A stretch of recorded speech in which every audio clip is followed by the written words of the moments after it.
I was standing on a street corner in one of those hyper-dense districts where the air feels thick with the smell of diesel and fried street food. And just 10 feet away from me stood this wall. I mean, it wasn't a fence. It was a seamless 3-meter slab of polished concrete that just seemed to swallow the city's noise. When the heavy gate finally hummed open to let me in, the transition was just jarring. It wasn't just quieter. It felt like stepping into a different climate. The temperature dropped. The frantic energy of the crowd just vanished.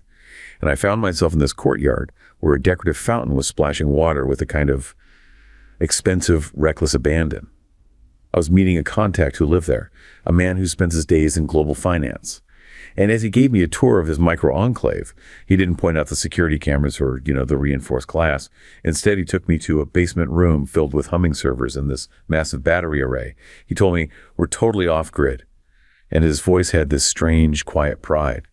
"If the city's power fails tomorrow, my lights won't even flicker. We don't need the outside for anything." And what struck me wasn't the luxury. I've seen nice houses before. It was the redundancy.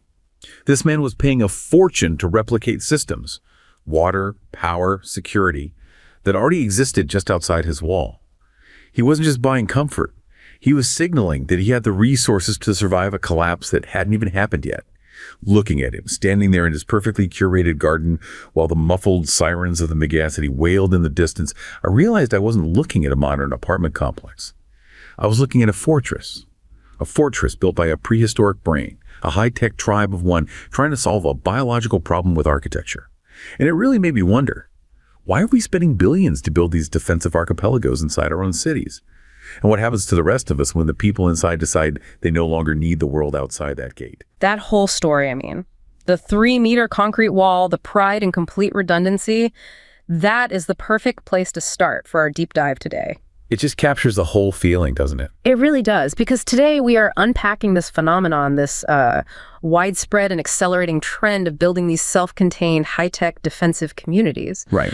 But to really get it, we have to look beyond just the architecture. We need to dig into its origins in, deep human psychology, the constraints of our evolutionary path. And the consequences. And most critically, the profound consequences this deliberate retreat has for the very idea of shared public space in our modern megacities. It feels like such a modern problem, though, driven by things we see every day, like rising inequality, the fragmentation of civic life. But you're suggesting the engine driving it is ancient. That's absolutely the core thesis we can pull from the sources. This trend of pulling back behind high walls, whether they're physical or financial, it isn't just a modern societal pathology. Or just the rich being selfish. Exactly. It's not a simple moral failing. Instead, you should think of it as the predictable, even rational output of what we might call a Stone Age brain, operating in a totally unprecedented context. The anonymous, overwhelmingly complex modern city. The modern metropolis.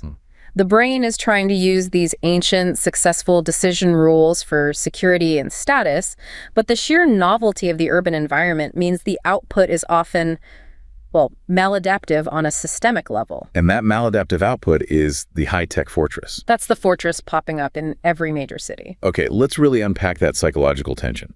If our brains are built for the savanna, for small tribes, the megacity must be putting it under just extreme stress. It is. We have to start with the concept that explains this. I'm talking about the evolutionary mismatch hypothesis. Precisely.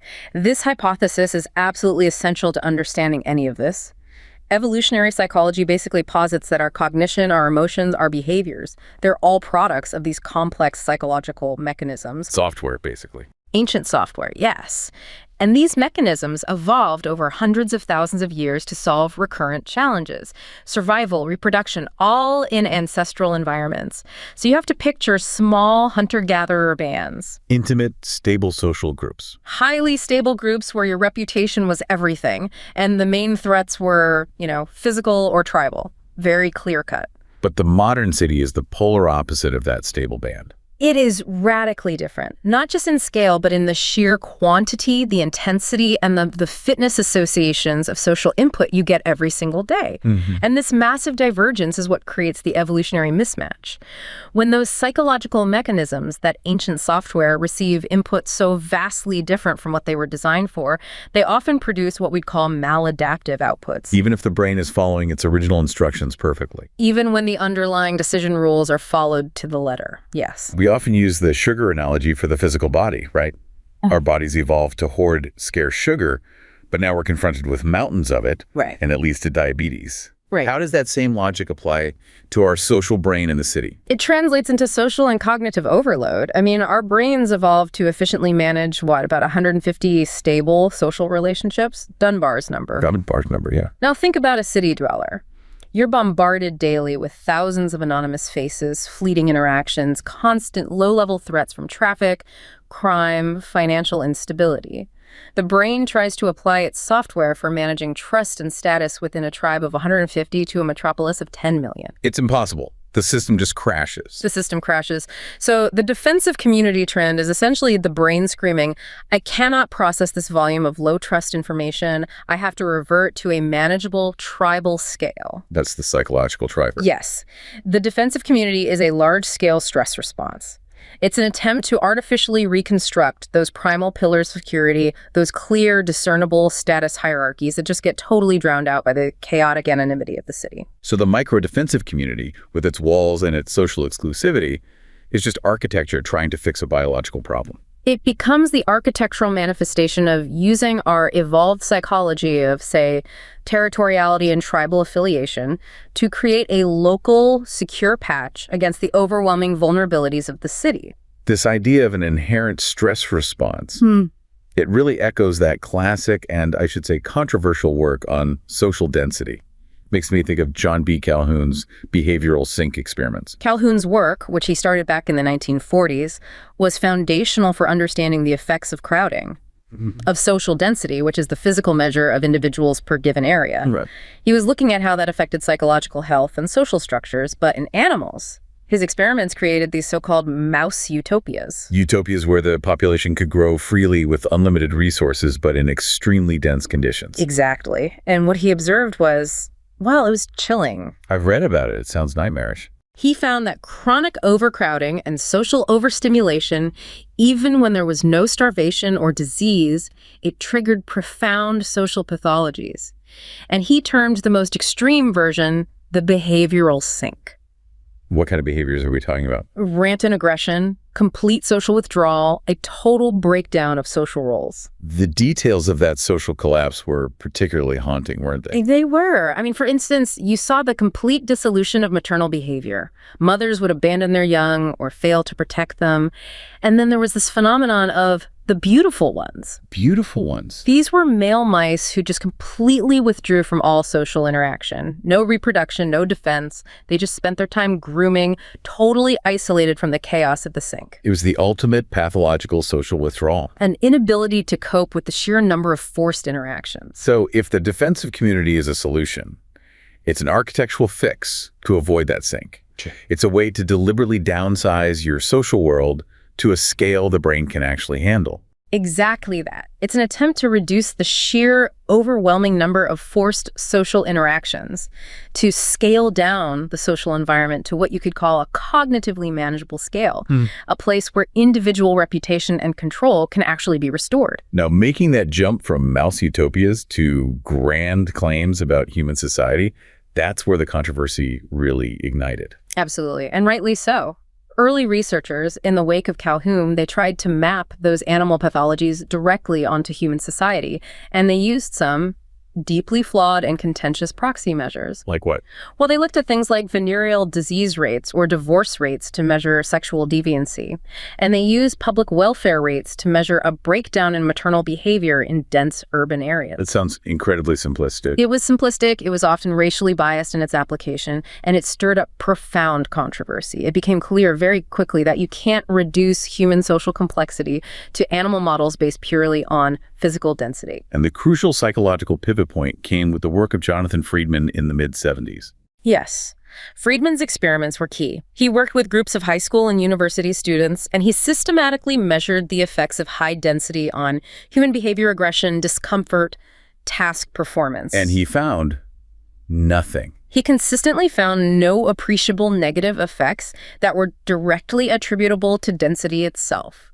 And that shifted the whole consensus. It suggested that density was not, in and of itself, the primary variable for societal ruin. So the key to our human resilience lies in that distinction between the physical measurement and the subjective experience. That is the pivotal insight.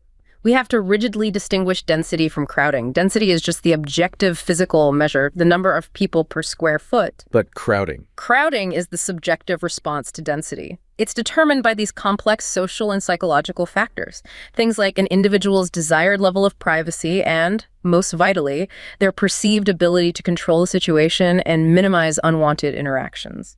Which means that in a megacity, increased physical density might be unavoidable, but the stress of crowding can be managed. It can be managed, or at least alleviated, through intelligent design that minimizes that unwanted social interaction. What researchers realized is that humans are capable of coping where other species might suffer. We manage density by improving the design of our space. Think about a prison. Providing prisoners with individual cells is a recognition that allowing them to control their physical and social boundary reduces stress. So the defensive community just monetizes that insight. It sells architectural control over your subjective experience. You're paying to ensure that the density outside the wall doesn't translate into subjective crowding stress inside the wall. That transition from a psychological need for control to the architectural expression of it, that leads us straight into the economics of status. It does, because once that decision to withdraw is made based on psychological stress, the architecture of the withdrawal becomes a primary tool for signaling your status. Okay, let's move on to costly signaling and the architecture of status. But before we get into the signaling part, let's just clearly define what a modern micro-defensive community is in all its technological glory. Right, because these are so much more than just apartments with high fences. They're self-contained residential enclaves. They're characterized by genuinely formidable physical barriers. That polished concrete wall you described, maybe 3 or 4 meters high. But it's the infrastructure that's key. The infrastructure is key. They feature robust, independent, duplicated systems. We're talking about genuine redundancy, independent power grids, massive battery arrays to just ignore municipal blackouts, advanced reverse osmosis water filtration system. And their own police force, basically. And often highly trained, privately contracted security forces that effectively act as a non-state police force. Yes. And the space inside isn't just about survival, it's highly curated. Oh, not at all. They feature meticulously curated social spaces, pristine courtyards, private gyms, exclusive social clubs, and their operational logic is based on something called niche partitioning. Okay, what's that? They're designed to optimize for hyperlocal stability. Think of it as a local Nash equilibrium, which means they are self-contained bubbles that cut themselves off from or simply disregard the health of the broader citywide systems that the rest of us depend on. So in this anonymous, hyperdense city, if you're wealthy but nobody knows who you are, your reputation means nothing. You need a way to communicate your resource fitness to millions of strangers, and you need to do it instantly. And that's where the costly signaling mechanism comes in. It's really just evolutionary biology applied to real estate. So in any competitive environment, status has to be advertised. It has to be advertised. And the resources spent on the sheer ostentation of these defensive features, the massive stone gate, the private guards in crisp uniforms, the redundant generators, that's the function they perform. These costs are exorbitant and they're difficult to fake, which makes them a costly signal. By bearing that high visible expense. The residents communicate their high economic fitness to the world, even to the millions of people who will never know their name. The architecture itself becomes a public announcement of wealth and, I guess, untouchability. And this is perfectly captured in that anecdote about Elias and the obsidian. Yes, that story is a powerful illustration. Elias, he's a high-frequency trader, and he lives in a district defined by these economic extremes. His residential complex, the Obsidian, isn't subtle at all. It's defined by that massive hand-carved gate sculpted from dark, expensive stone. and the guards in immaculate tailored suits who just stand there motionless. Right. When Elias drives through that gate, the action itself is the signal. That gate doesn't just block entry, it filters membership. And the exorbitant monthly fee, which pays for the redundant power and the private security, that is the costly signal. He's silently communicating his economic fitness, his superiority even. He is. And that signal gets reinforced by the sensory experience inside. You mentioned the humid, exhaust-heavy air of the city outside. Inside Elias's enclave, the sources mention a custom-blended cedar scent that's pumped into the lobby. That contrast is vital. So he's buying insulation. Insulation from the generalized discomfort, the unpredictability, and, the unsavory smells of the general populace. Which means that security becomes a positional good. It's not just about protection, it's a status marker. Exactly. A positional good is something that's valuable precisely because its supply is restricted, and its primary value comes from the fact that other people cannot afford it. Security, in this context, isn't just about crime statistics. It's about offering insulation from unsavory groups, or even just from crowds in general. The prestige you get from that insulation often outweighs the actual risk reduction. It confirms your high place in the urban hierarchy. In a dense city that's constantly threatening to level social boundaries, this private, architecturally enforced security, it restores that essential hierarchical order for them. It does, and we see this positional logic manifesting not just horizontally in these gated compounds, but vertically in the design of skyscrapers. It's the rise of vertical archipelagos. Which is just a way of describing this defensive design philosophy applied to high-rise buildings, creating these literal layers of protected spaces. The super rich build their self-sufficient enclaves high above the messy street life, physically and socially segregating themselves from the city's ground level. We see evidence of this defensive architecture everywhere now, and not just in homes. New corporate headquarters are being designed more and more like ancient military fortifications. Like readouts, with gatehouses and even decorative water features that basically function as small moats. It's an explicit architectural withdrawal from the public street. And the residential sphere reflects this with a vengeance. The sources call it a residential arms race. In a place like Los Angeles, especially in the San Fernando Valley, developers are marketing the exclusivity of the wall. I mean, contractors openly boast of building over 100 newly gated neighborhoods just to meet the market demand. And buyers are consistently shown to prioritize a gated community by a factor of 3 to 1 over other features. Even older, established neighborhoods are getting in on this. Look at Park La Brea in LA. It's this massive 176-acre apartment complex. It used to be a relatively open space. Right. But as part of a gentrification strategy, they're enclosing the entire area in security fencing, deliberately cutting off what was a vital public space for pedestrians and local traffic. Yeah. And the spokeswoman for the development just said it's a trend in general to have enclosed communities. The wall is becoming the signature feature of high-status, high-resource living. It's a physical assertion that your private resources are enough to replace the civic infrastructure and public services you've chosen to abandon, or at least to no longer rely on. That shift in reliance is so critical. It leads us away from the architectural facade and towards the internal sociology of these places. How do they successfully replace the low-trust life of the megacity with a high-trust environment inside? This is the parochial logic of trust. Well, the core evolutionary strategy that underpins the social coherence and stability inside the enclave is reciprocal altruism. Okay, let's break that down. So let's go back to the anonymous city. In a metropolis of 10 million, your interactions are fleeting, they're anonymous, they're often transactional. The cost of social betrayal, of cheating someone, is low for the cheater. Because you'll probably never see that person again. Your reputation doesn't matter. It's irrelevant. And that guarantees a pervasive, low-trust environment. But the walled community completely flips that equation. It creates an artificial, high-pressure environment where reputation is suddenly paramount. Because the community is small and the interactions are guaranteed to be repeated, cooperation becomes a mandatory strategy for mutual benefit. If you cheat or fail to cooperate. The reputational cost is immediately high within that small, defined group, and that ensures internal stability and high trust. This is perfectly demonstrated by that anecdote about Mateo in São Paulo. Yes, the sources recount this compelling story about life in a private enclave in São Paulo, and it paints such a vivid picture of reciprocal altruism in action. Mateo lives in a highly secure private community where residents pay a massive fee for their own security and shared amenities. And outside, the city is defined by that pervasive low trust. Helping a stranger might be met with indifference or suspicion or even danger. Right, yet inside the enclave, Mateo feels safe enough to leave his front door unlocked. That's the key metric of trust right there. It is. He knows that if his water pipe bursts late at night, his neighbor across the hall won't just help him fix it, but will also watch his apartment without any expectation of immediate reward. He would do the same for them. Of course. That is reciprocal altruism in perfect, successful practice. The mechanism of trust, which is dormant or just impossible to activate in the wider city, is resurrected within the walls. But the defining feature here is that this deep, reliable trust is fiercely parochial. It applies only to the in-group defined by that wall. Absolutely. The trust stops cold at the concrete perimeter.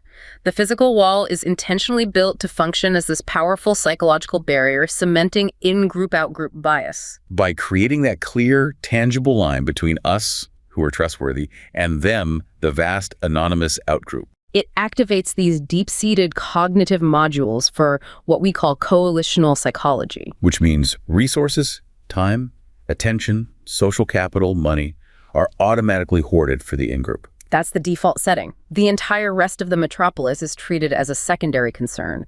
It's a tribal survival mechanism optimized for isolation and resource protection. It creates a highly coherent and resilient micro-society, but only for the privileged few inside. And if we look at this dispassionately, we have to admit it's a successful strategy for the individual. It is the cold, adaptive reality. For those who have the resources to finance this architectural and social retreat, the strategy works. It drastically reduces the subjective perception of threat, it reestablishes a controllable social and physical environment, and it provides a level of comfort and security that's impossible to guarantee in the shared, deteriorating civic sphere. And in the extreme high-stress ecology of the modern megacity, the sources suggest this strategy might even constitute an evolutionarily stable strategy, or an ESS. This is a crucial concept. It is. An evolutionarily stable strategy is one that, once it's adopted by a majority of a population, in this case the resource-rich, it cannot be successfully outcompeted by any alternative strategy within that specific context. So if the rich withdraw their investment and instead pay for private systems, those private systems improve and the public systems decline further. Exactly. The strategy reinforces itself through a destructive feedback loop. I mean, why would an individual choose to invest heavily in a continually deteriorating public infrastructure, policing, utilities, parks, when they can just build a privately optimized, high-trust, redundant fortress that guarantees their security and status? It becomes financially and psychologically irrational not to withdraw. It does. The private success of the enclave is predicated on the public failure of the city outside its walls. It is rational, adaptive behavior for the individual, but with profoundly negative, corrosive systemic consequences for the city as a whole. And those negative systemic consequences are what we have to turn to now. The erosion of the public realm.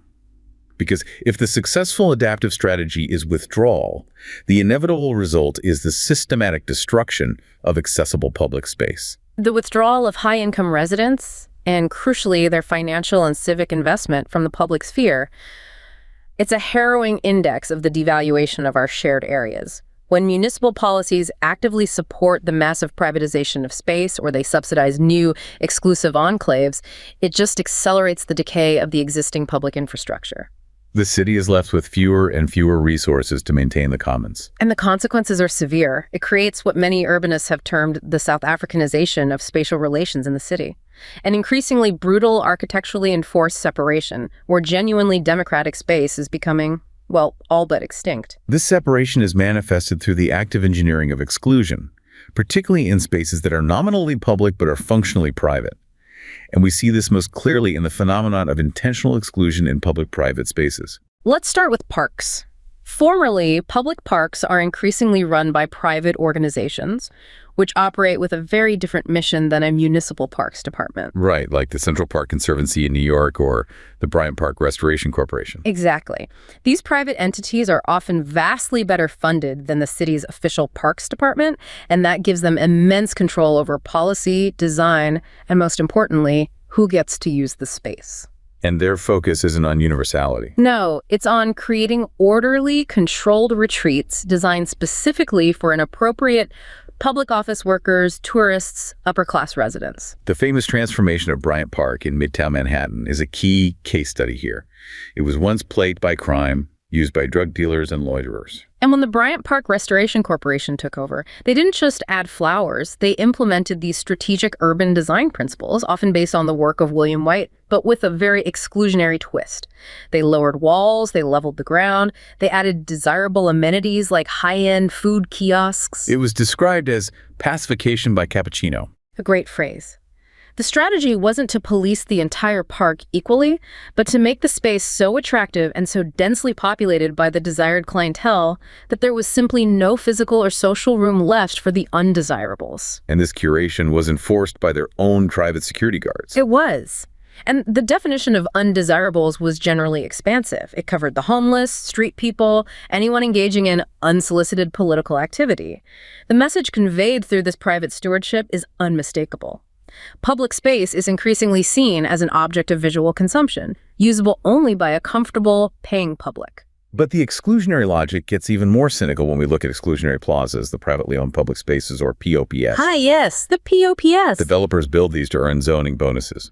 But the conventional wisdom is often that these barren, unusable plazas are just unintended side effects of cost-saving or architectural modernism. The sources strongly refute that idea. Study after study shows that making these plazas unusable is often a very intentional design choice, driven by the developer's desire for exclusion.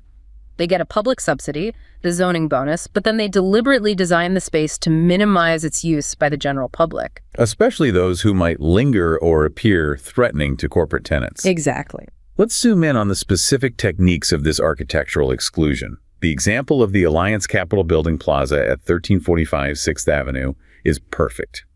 The sidewalks outside are packed, but the plaza itself is always empty. It's a masterclass in architectural deterrence. The plaza covers 10,000 square feet, but the design actively prevents its use. It only offers 3 benches, so you can't have large groups gathering. And worse than that, 2 of those 3 benches are strategically positioned to be sprayed by a fine mist from the nearby fountain, making them physically undesirable to sit on. And crucially, the large fountains themselves, which consume a vast amount of the physical space, are designed with no ledges.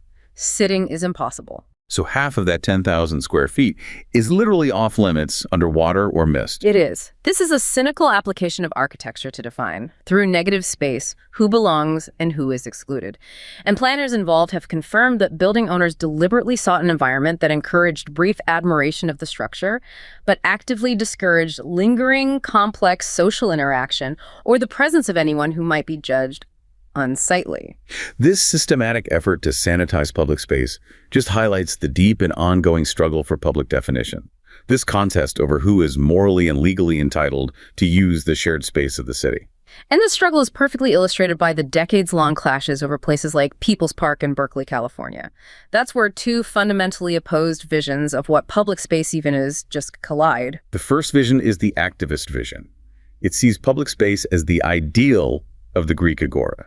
That vision demands a space for free, unmediated political interaction, a forum where challenges to power are permitted, where disorder is tolerated, and where the marginalized, like the homeless, can find refuge and community. It sees the space as inherently political. Taken and used by the citizens for collective self-expression and necessary friction, it juxtaposes politics, commerce, spectacle, just like the ancient Greek model. And the opposing viewpoint is the planner or authority vision. This vision is entirely controlling. It sees public space as a carefully controlled, orderly retreat intended primarily for recreation and visual spectacle, and it's usable only by an appropriate public. The explicit goal is to make the desired users comfortable, and to prevent them from being driven away by anything deemed unsightly, whether that's homeless people, aggressive panhandling, or unsolicited political activity. This vision emphasizes consumption and comfort over challenging civic friction. The success of the micro-defensive community, this architectural withdrawal of the wealthy, it signifies the flight of resources, both financial and civic, from supporting that first vision. It undercuts the very possibility of the open, democratic city. It does. Which leads us to a final devastating consequence, the loss of the third place. The urban sociologist Ray Oldenburg deeply lamented this loss. He defined third places. Spaces like bars, coffee houses, general stores, town squares, as these vital social arenas, distinct from the home, which is the first place, and work, the second place. What made them so vital to him? Oldenburg argued that they acted as a powerful leveler of status. In a true third place, everyone, regardless of their wealth, their title, their housing, they sit together and are exposed to the same spontaneous social pressures. And their main activity is just talking. Conversation, which is essential for freedom and contentment. It's where shared civic norms are created, debated, and maintained through low-stakes interaction. But the defensive segregation that's encouraged by the success of these enclaves, it just runs completely counter to the spirit of the third place. The withdrawal leads to what MP Baumgartner described in her study of suburbia as moral minimalism. Moral minimalism. It describes an extreme aversion to the personal exercise of social control or any direct confrontation with strangers. In her case study of a suburban area, residents preferred to delegate the monitoring and sanctioning of strangers to anonymous officials, police, administrators, private security. Rather than confront issues themselves. Right. They prefer flight rather than fight. And the ease of withdrawing into private enclaves, the ability to just drive through a gate and cut off all contact, it allows residents to prioritize that flight over the difficult, often uncomfortable work of managing a complex, shared civic life. So the defensive segregation of the city undercuts the viability of the third place, which absolutely requires constant, often challenging, spontaneous interaction to thrive. When the powerful withdraw into these self-sufficient fortresses, they are choosing to abandon the complexity and the necessary friction of a shared civic existence. So this deep dive has really revealed a powerful and, frankly, disheartening feedback loop.